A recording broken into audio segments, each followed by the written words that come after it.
I still remember the cold snap in the air that night, January 14th, the eve of my 30th birthday. I was holding a small bottle of red wine, the good kind, something I'd picked up from a local winery during a solo trip I'd taken to clear my head the year before. It was meant to be a gift for my parents. Something to celebrate, maybe laugh over dinner, reminisce about childhood stories, even endure a few cringy baby photos my mom always loved to pull out when guests were over. That's how I pictured it anyway.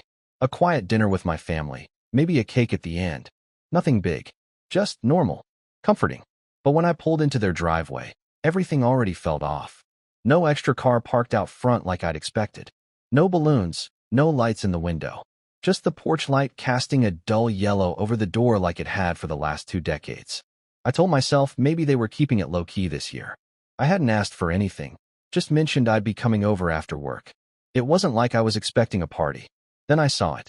A sheet of paper taped crookedly to the front door. Just one line written in fat, black marker. "You're not welcome here." I stood there for a second, gripping the wine bottle with both hands, rereading the words like maybe I was misunderstanding them. Maybe it was a joke? Some prank my younger cousin might pull? But the handwriting was unmistakable. My mother's. Slanted, dramatic cursive with extra loops on the Y and the H. My stomach dropped. At first, I thought I was hallucinating. Surely, no one puts that on their own front door. Not for their son. Not on his birthday. But then I heard it. Laughter. Not distant echoes, not TV noise. Actual voices. Familiar ones. My dad's low chuckle, my sister's high-pitched laugh, my brother-in-law talking loudly over everyone like he always does. Plates clinking. The oven timer beeping. Someone said, "Pass the bread." The dog barked once and was immediately hushed. They were having dinner. My birthday dinner. Without me. My first instinct was to knock. To just demand an explanation, ask them what was going on, what I did wrong. But something in me, something old and worn down, stopped me. A part of me that had seen this coming in slow motion for years, like a car veering off course in an icy parking lot, tires spinning, no one at the wheel. So instead, I took out my phone and snapped a photo of the sign. Not out of pettiness, out of necessity, like proof that it had really happened, that I hadn't imagined it. I walked back to my car, set the wine bottle on the passenger seat, and just sat there for a while, watching the house through the windshield. They didn't even notice. No one peeked out. No one texted. No one cared. That was the last time I saw my family in person. For context, my name's Blake, and I had just turned 30. I'd been living about 40 minutes away from my parents' house since I was 24, after finally landing a stable job in digital marketing. Nothing flashy, but I'd worked hard for it. My relationship with my family had always been a little strained. I was the quiet one, the middle child sandwiched between a golden child older sister, Lauren, and the loud, reckless youngest, Eric, who still lived with my parents at 27 and somehow managed to make himself the center of attention every time we were all in the same room. Lauren had always been their pride. Got married at 23, 2 kids by 28, house in a nice suburb, did everything right. She and Mom were like best friends who texted daily. Dad called her his little CEO. Meanwhile, I was just Blake, the one who never caused trouble, who paid his own rent, didn't ask for help, and got forgotten at family dinners more than once. Eric, on the other hand, got bailed out of a DUI when he was 25 and was still treated like some lovable screw-up who just needed time to find himself. I wasn't the kind of person who needed validation. At least, I didn't think I was. But over the years, all the little things added up. The forgotten birthdays, the missed calls, the fact that my job, my life, was never quite interesting enough to talk about. I was always the one asked to bring extra chairs to Thanksgiving, never the one asked about work or relationships. Once, I brought a girlfriend to a family barbecue, and Mom called her Brittany the whole evening. Her name was Claire. Still, I kept showing up, because they were my family, because I thought maybe one day, things would click. They'd see me for who I was, not who I wasn't. So that night, standing on that porch, staring at that sign, I felt something inside me crack and shift. Not rage, not even sadness, just a cold, settling silence. I went home. I blocked all their numbers, one by one. No message, no explanation, not even to Lauren, who had stopped reaching out to me months ago anyway, too busy with her real family. I deleted the family group chat. I pulled down the few framed photos I had of us in my apartment. It was like performing a quiet funeral. Just me and the ghosts. For a while, I didn't hear anything. No one followed up. No one emailed. No letters. No smoke signals. It was like I'd been erased. And I got used to it, faster than I thought I would. I started taking long walks. Cooked more. Went to therapy. Built new routines. I even got promoted. Then, about a year later, almost to the day, I got a message request on Facebook. It was from an account I didn't recognize. The profile picture was blank, but the name was unmistakable. My father. Blake, I know you're upset, but we need to talk. It's urgent. I stared at the message for a full minute before clicking out of it. My hands were shaking. I didn't respond. I didn't even block him. I just left it hanging there, like a rotten fruit on a dead tree. 2 days later, another message. This time from Lauren. I don't know why you're still acting like this. What happened last year was a misunderstanding. But now we really need you. Mom and Dad are in trouble. Please answer. That one hit differently. It wasn't just the message, it was the tone. Like I was the problem. Like I was punishing them unfairly. I read it again, and all I could think about was that sign on the door. The laughter. The way they didn't even notice I was outside. A week later, the messages escalated. Eric tried calling from a different number. Then my mom emailed me from a church account. They were in financial trouble, facing foreclosure on their house, and they needed help. Money. Fast. Apparently Eric had racked up some debt under their names, and Lauren and her husband were tapped out because of some remodeling project. They were turning to me, the invisible son, the one who wasn't welcome, and now they were furious that I wasn't leaping in to save them. It got worse after that. Guilt-trippy texts, long emails about family bonds, and how could you do this to your own mother? Even a voicemail from my dad, practically growling that I was being dramatic over one mistake, and that I was letting a grudge ruin the entire family. I didn't delete any of it. I was saving it. Because something in me had changed that night on the porch, and I wasn't going to let them rewrite the story this time. But what they didn't know, what they still don't know, is that I'm not just ignoring them. I'm planning something, and they're not going to see it coming. I didn't respond to any of their messages right away. I just watched them come in, one after another, each one layered with guilt, denial, and a strangely casual sense of entitlement. It was like they'd skipped right over the apology and jumped straight to the part where I was supposed to save them. As if nothing had really happened. As if I should have just brushed off being literally locked out of my own family on my birthday. As if I didn't have a right to be hurt. But I waited. I waited to see if maybe, someone would actually acknowledge what they did. Not beg. Not manipulate. Just own it. They never did. Lauren was the first to break the silence in a big way.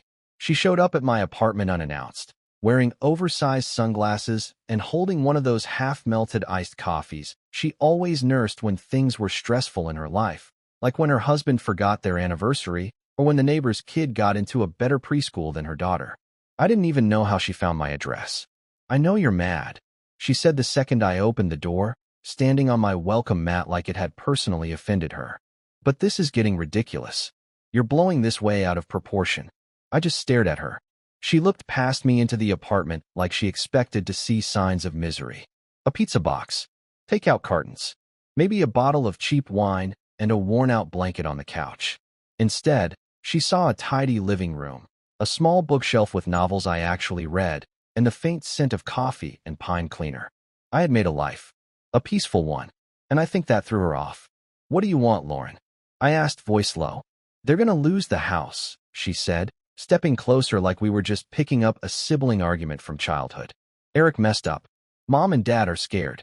And now they're blaming me for not doing more because I didn't want to take out a second mortgage. But I've got 2 kids, Blake. You don't even have. Don't, I said sharply. She shut up for a second. You weren't even at dinner, I said, still holding the door. The night of my birthday. You weren't there. But you didn't call either. You didn't ask why I wasn't there. I thought maybe you canceled. Lauren. She looked away, and her voice went flat. Mom said you didn't want to come. There it was. The lie. So easy. So rehearsed. And you believed her? I asked. After 30 years of being ignored, brushed aside, excluded? After all the times I showed up, supported you, backed you, you really thought I just flaked on my birthday? She crossed her arms. Look, I'm not here to fight. I'm just trying to fix this. We're family, Blake. I let that hang in the air for a beat, then stepped back and quietly closed the door in her face. She left without knocking again. 2 weeks passed. More emails. More texts. My dad sent one that read, "We didn't mean it to be cruel. It was just a hard time, and we didn't want drama that night. We needed peace." That one stuck with me. We needed peace. As if my presence disrupted their peace. As if I was the storm. The next turning point came when I ran into my uncle, my mom's younger brother, at a coffee shop downtown. I hadn't seen Uncle Pete in over a year, but he always liked me more than the others. We chatted briefly, small talk mostly, until he brought up the foreclosure. "They're talking to everyone they can," he said, "trying to get someone to help float them for a few months." I nodded. "I heard. You know your dad told me you offered to help, but then pulled out at the last minute?" My jaw tensed. "That's not true," I said flatly. Pete frowned. "Yeah, didn't sound like you. Thought it was weird." So now they were lying. Not just covering up their actions, but rewriting the narrative, trying to turn me into the villain. I knew my parents were good at spinning things, but this was new. And Pete wasn't the only one. Word got back to me through another cousin that I'd abandoned the family in their time of need, that I was bitter over something small, and that I held grudges like a child. That was the last straw. I didn't say anything publicly. I didn't respond to the messages or tell anyone my side. I just started watching, listening, paying attention. And that's when I found out about the account. My mother had opened a joint savings account in my name when I was a teenager. Something she told me was just in case. I never used it, never touched it.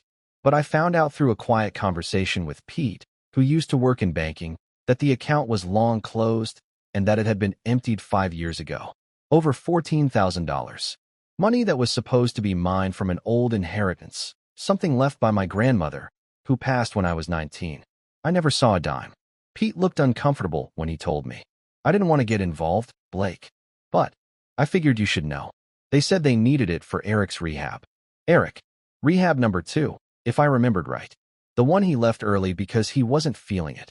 The one my parents praised him for trying, even though he quit and ended up spending the next year couch surfing with friends and blowing through his credit card.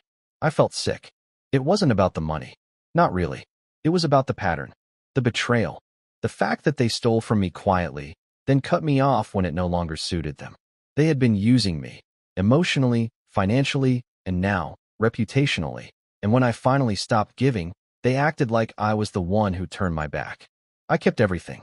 Screenshots, voicemails, copies of the old account statements that Pete helped me track down. I started documenting things, not out of paranoia, but preparation. Because I wasn't going to keep playing the role they cast me in.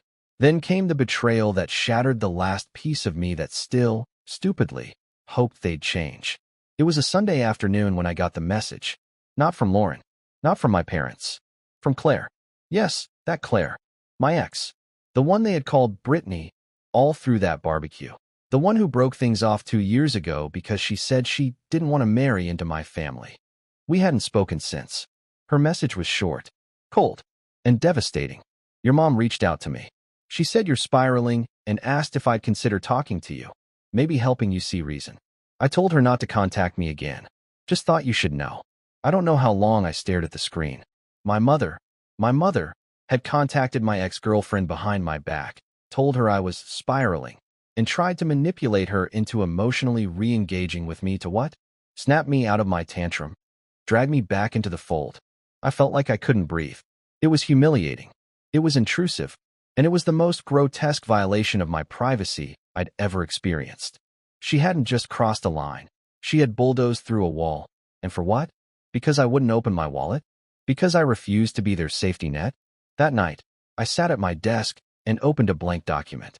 At the top, I wrote, "They said I was being dramatic over one mistake." And underneath it, I began writing every moment. Every quote. Every memory. Every lie. I laid it all out in clear detail. Dates, bank records, names, texts. It wasn't for revenge. Not yet. It was for clarity. Because when the time came, and I knew it was coming, I wasn't going to just walk away. I was going to make sure they never forgot what they did. For about 2 weeks after Claire's message, I couldn't sleep. I'd lie in bed with the lights off and stare at the ceiling, my mind spinning like a scratched record stuck in a loop. I kept replaying every moment from that night on the porch. The sign, the laughter, the warmth behind the windows I'd never been invited into. Then the emails. the accusations, the fake victim narratives they were spreading. And now this, my own mother reaching out to an ex I hadn't spoken to in 2 years, telling her I was spiraling. I wasn't spiraling. I was waking up. But in that moment, it didn't feel like strength. It felt like freefall. I didn't tell anyone. Not my coworkers. Not the few friends I still kept in touch with. Not even my therapist, at first. I just shut down. I went into autopilot mode. Wake up. Shower. Eat something small. Commute. Work. Smile politely at meetings. Laugh when someone made a bad joke about spreadsheets. Reply to emails like nothing was wrong. I'd always been good at staying invisible. I was raised to be. You learn early, when you're the overlooked one, how to fold yourself small. How to take up just enough space to be tolerated, not enough to be a burden. But eventually, that survival skill starts to feel like a coffin. One night, I stayed late at the office, not because I had to, but because I didn't want to go home. My apartment had become too quiet, too still. It felt like a waiting room I'd been sitting in for years, hoping someone would finally walk through the door with answers. Instead, all I had was a cold dinner and that stupid wine bottle I still hadn't opened from my birthday. It sat on the counter like a cruel souvenir. I remember slumping over my desk, the glow of the monitor lighting up my tired eyes, and just whispering, "Why wasn't I enough?" It was the first time I'd said it out loud. It wasn't just about the birthday, or the sign, or even the money they took behind my back. It was years of being the second thought, the afterthought, the background character in a family that always made me feel like I had to earn a seat at the table that should have been mine by birthright. And now, they wanted help. Not because they saw my value, but because they saw my wallet. That realization broke something in me. But in the silence that followed, something else started to grow. Resolve. A few days later, I booked a session with my therapist. I hadn't seen her in a while, not since things with Claire ended, and I almost canceled at the last minute. But I went. I sat down across from her, still half in that haze, and I just said, "I think I'm done pretending they'll change." She nodded, didn't say anything, just waited. And for the first time, I told someone everything. Not just the surface level stuff. Not just my family doesn't get me. I told her about the sign on the door, the stolen inheritance, the lies they were spreading, Claire, the messages, the guilt trips, everything. It poured out of me like water from a cracked dam. My voice shook. My hands trembled. But I didn't stop. And when I was done, she sat with it for a while before finally asking, "What would healing look like for you, Blake?" That question haunted me for days. I didn't have an answer at first. I wasn't sure I'd ever be fully healed. But I knew what I didn't want anymore. I didn't want to be the dependable, invisible son. I didn't want to be the backup plan, the silent support beam holding up a house that never once sheltered me. So I started small. I redecorated my apartment. Nothing drastic, just changes. I got rid of the old couch my parents gave me when I moved out, a hand-me-down with coffee stains and a sagging cushion I'd never bothered replacing. I bought one I actually liked. Firm, clean, new. I donated old clothes, got new sheets, rearranged the furniture, hung art I actually cared about. It felt like reclaiming space in my own life. Then, I started cooking again. I'd forgotten how much I liked it. Not just microwave meals or rushed pasta, but real cooking. I made lentil stew one night, slow-cooked for hours, with garlic naan and roasted carrots. It filled the apartment with warmth. I lit a candle, ate on real plates. It was just me, but for the first time, that didn't feel lonely. It felt peaceful. At work, I quietly started applying for new positions. Not because I hated my job, but because I realized I'd settled. I'd been playing safe my entire life, afraid to take risks, afraid of being too much. My father always said, "Be grateful for what you have," which is code for don't ask for more. But I wanted more. So I updated my resume, started networking, sent out emails, got a few rejections, but one day, a small creative agency reached out. They liked my work. They were impressed by a campaign I'd helped run. They offered me a role, more responsibility, more money, and most importantly, respect. I took it, and it felt like stepping into sunlight after years of cloud cover. The messages from my family kept coming. More desperate now, more manipulative. Lauren sent a photo of the house, the for sale sign crooked in the yard. "They're losing everything, Blake. Please, just talk to them." Eric sent a voice note at 2 a.m. Slurred, rambling. Something about how mom cries every night, and how I was being selfish. I deleted it. My mother finally broke and sent me a long, rambling email titled, "I did what I thought was best."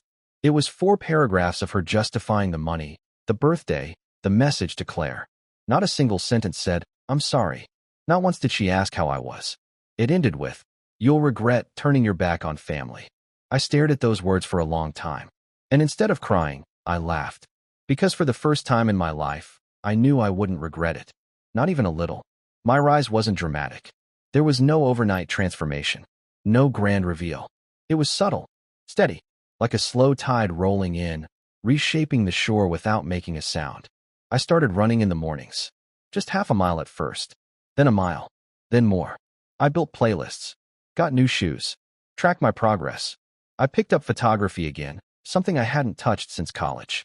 I dusted off my old DSLR and started shooting sunrises, city streets, people at the park. I made an Instagram account for it. It grew slowly. A few strangers commented on my shots. That felt nice. I volunteered on weekends at a local community center, helping teenagers with resumes and college apps. It gave me purpose. It reminded me that I had something valuable to offer, that my voice mattered. And I made new friends. Not many, but good ones. People who didn't know me as the quiet one or the backup son. People who liked me for me, the man I was becoming. He didn't need their approval. He didn't need to prove his worth. But that didn't mean he'd forgotten. One rainy afternoon, nearly 10 months after that birthday night, I got a call from a number I didn't recognize. I let it go to voicemail. Later, I played it back. It was my father. "Blake, I don't know what to say anymore. I know he hurt you. But this is too far. You're choosing to watch your family fall apart. I hope you're proud." He hung up. No apology. No ownership. Just one final guilt trip. But I wasn't watching them fall apart. I was watching the consequences they built finally catch up to them. And soon, I'd be doing more than watching. Because I'd been preparing. Patiently. Quietly. Strategically. And when the time came, they'd learn exactly who I'd become without them. The email from my father, the one with, "I hope you're proud," wasn't what hurt the most. What hurt was how predictable it was. Because even after everything, after the birthday snub, the inheritance theft, the lie to Claire, the gossip they spread, they still thought they could control the narrative. They still saw me as the same old Blake. The background son. The invisible one. The one who'd eventually cave. Who always did the right thing, even if it meant bleeding quietly for everyone else's comfort. That version of me was gone. And now, I wasn't just rebuilding. I was preparing. Because when people like that fall, they always look for someone to blame. Someone to drag down with them. And this time, I wasn't going to be their safety net or their scapegoat. This time, I was going to be their mirror.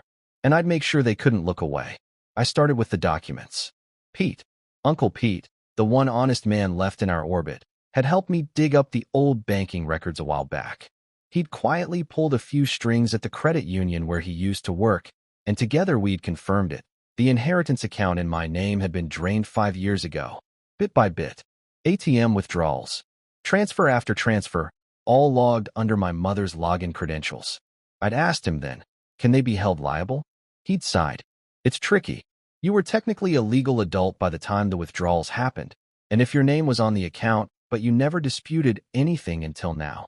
It's not impossible, but it's a long process." I hadn't pursued it at the time. But now, things were different. I wasn't looking for the money anymore. I was looking for leverage. The next step was Claire. It took me 3 days to work up the courage to text her. I didn't want to stir the past, but I owed it to myself to understand how deep this mess went. I kept the message short and respectful. "Hey Claire, I promise I'm not trying to open old wounds. But I need to ask, when my mother reached out to you, what exactly did she say?" To my surprise, she responded almost immediately. She said you were having a breakdown, that you'd isolated yourself from everyone. She asked if I'd call you and try to get you to snap out of it. She made it sound like you were spiraling into some dark place. Said she was afraid for your mental health. I was shocked, Blake. I knew things ended badly, but I never thought your mom would go that far.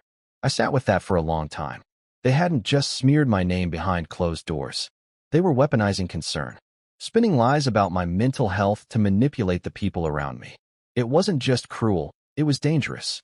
I thanked Claire, told her I appreciated her honesty, and then I saved the message. More documentation, more pieces for the puzzle I was building. I spent the next month gathering. I started with old emails, messages from Lauren, my parents, even a few from Eric over the years. Passive-aggressive jabs about how you've always been too sensitive, or you never really pitched in like the rest of us. I organized them into folders, screenshotted threads, labeled voice messages. Then I went deeper. Pete introduced me to a lawyer friend, Maggie, who specialized in financial disputes and family estate matters. I met with her one Saturday afternoon at a quiet little office downtown, handed her a flash drive, and walked her through everything. She listened, asked questions, took notes. When I finished, she leaned back and said, "They might not have committed fraud in the criminal sense, but this is a pattern of financial exploitation, especially if we can prove coercion or misrepresentation. If nothing else, it's civil. And frankly, it's morally bankrupt." That word, coercion, rattled in my chest like a key in a lock, because that's what they'd done for years. With guilt, with silence, with control disguised as care. And now, they were trying to do it again. Only this time, it was me who held the door. Maggie told me we had options. "Whether you want to sue or not," she said, "you have a case. You could go public. You could file a claim. You could even approach the bank about identity misuse, depending on what we find. But first, I suggest you sit on this a bit. Let them keep talking. Let them show you who they are when they think you're still quiet."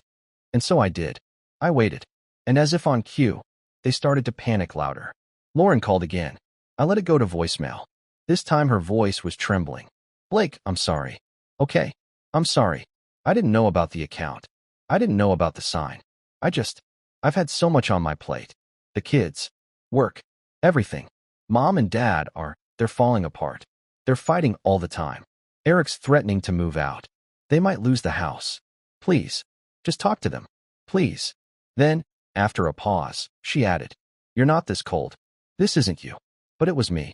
Not cold. Just awake. No longer the one holding the rope while they played tug-of-war with my dignity.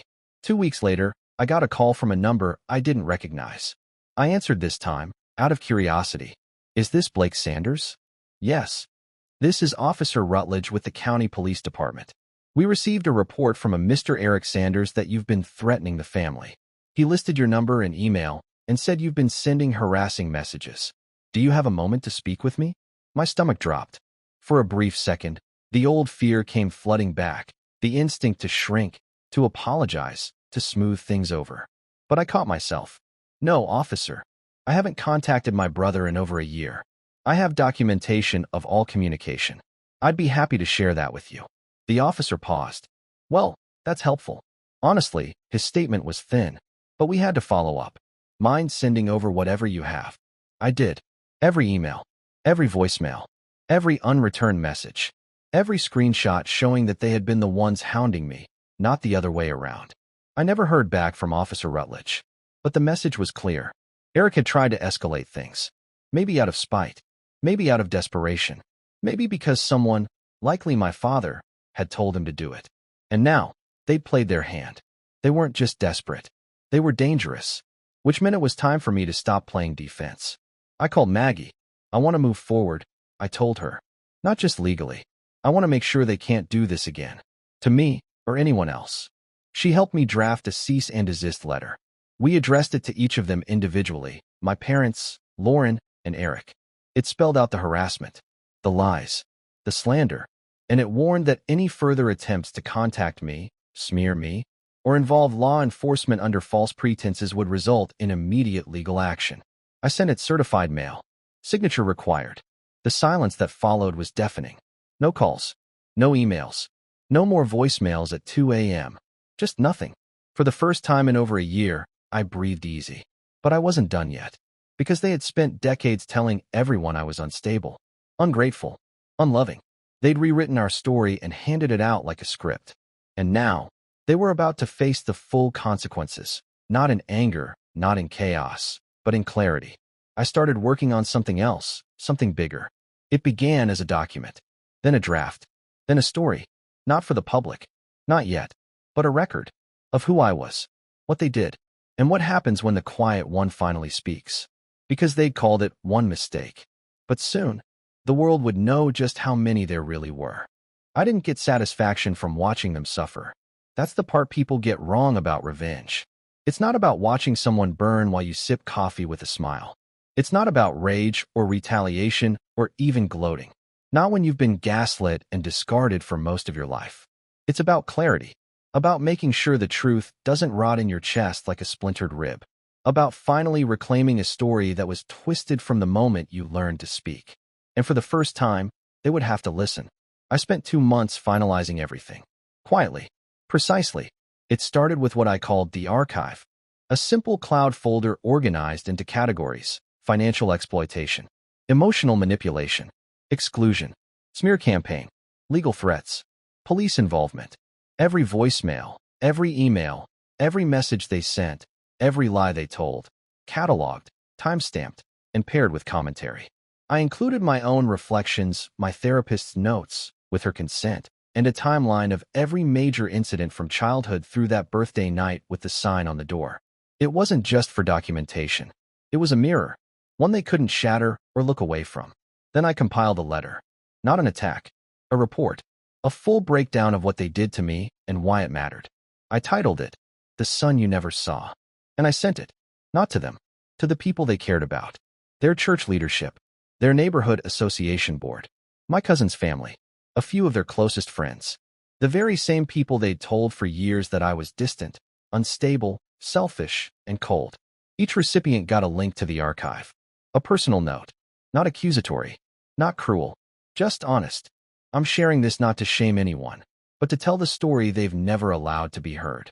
I've remained silent out of fear and respect. That silence nearly broke me.